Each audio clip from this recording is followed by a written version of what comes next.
Marca da besta, esse é um assunto que, nossa, sempre gera muita conversa, muita curiosidade, né? É um dos grandes mistérios da Bíblia, sem dúvida. Hoje a gente vai mergulhar fundo numa interpretação bem específica e, olha, provocadora, que vem de um texto chamado A Marca da Besta e o Código 7. A ideia aqui é entender o que essa obra propõe, passo a passo. Então, para começar, o que exatamente são esses dois conceitos? A marca da besta e esse tal de Código 7. Eles formam um mistério que, de verdade, fascina e confunde muita gente há séculos.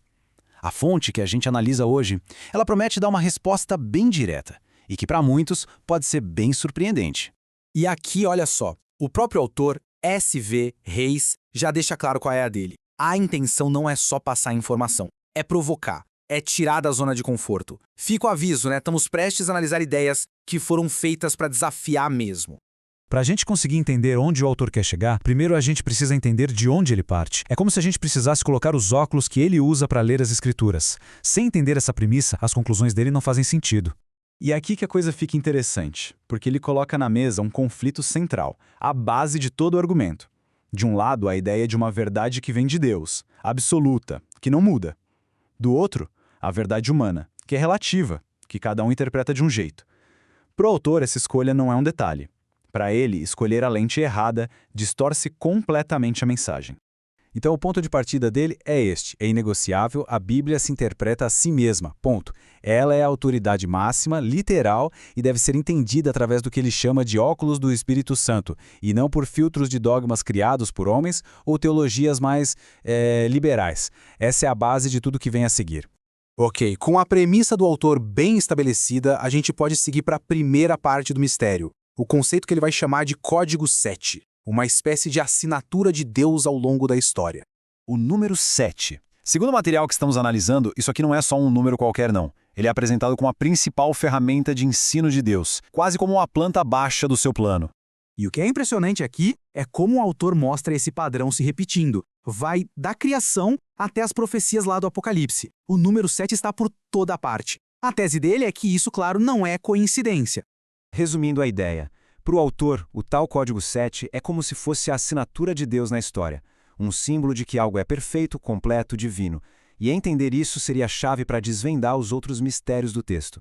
Certo, se a gente entendeu o Código 7 como a suposta assinatura de Deus, a narrativa agora vai apresentar o outro lado da moeda, o antagonista e os instrumentos, ou as bestas, que ele usaria aqui na Terra. E este slide prepara o palco. Na visão do autor, toda a história da humanidade é, na verdade, o cenário de uma batalha espiritual gigantesca entre essas duas forças opostas. Isso aqui é crucial de entender. Quando o autor fala de bestas, ele não está imaginando monstros com garras. Não, ele está falando de sistemas de poder, impérios, governos, instituições religiosas que, na visão dele, agem em oposição a Deus. E essa linha do tempo ilustra a sucessão histórica de forma bem clara. O autor se baseia na profecia de Daniel para traçar essa linhagem de impérios mundiais, um após o outro, até chegar no poder que ele considera central nos eventos finais, que seria Roma Papal. Muito bem. Depois de entender o código e as bestas, a nossa análise chega no olho do furacão, no ponto principal do mistério. É aqui que o autor vai revelar a sua conclusão mais polêmica. O que de fato seria a tal marca da besta?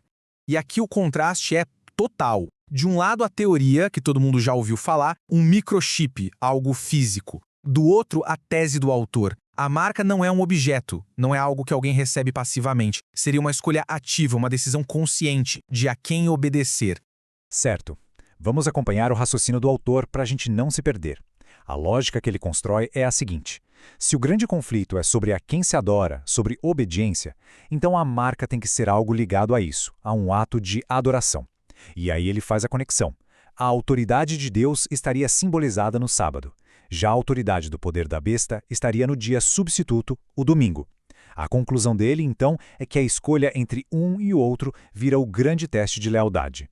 E esta imagem deixa a oposição criada pelo autor absolutamente clara. De um lado, o sábado, como selo da lealdade a Deus. Do outro, o domingo, como a marca da lealdade à autoridade humana que, segundo ele, o instituiu.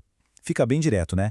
E para dar base ao seu argumento, o autor apresenta essas afirmações históricas.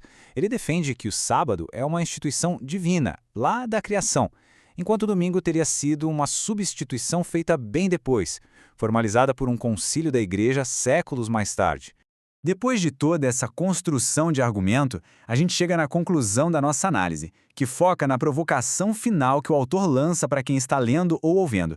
E com as palavras do próprio autor, a gente vê que a ideia não é dar um ponto final. É, na verdade, um convite para uma investigação pessoal. Ele não está pedindo aceitação cega, mas sim que cada um verifique por si mesmo.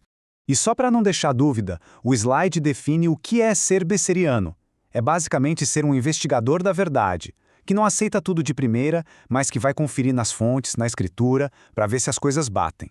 E assim, a análise desse texto todo nos deixa com essa pergunta, que na verdade resume o tema central. No fim das contas, a autoridade final está onde? Está na Escritura, como defende o autor? Está na tradição, que ele alega ter mudado os mandamentos? Ou está na consciência de cada um? A resposta a essa pergunta, ele sugere, é o que define tudo.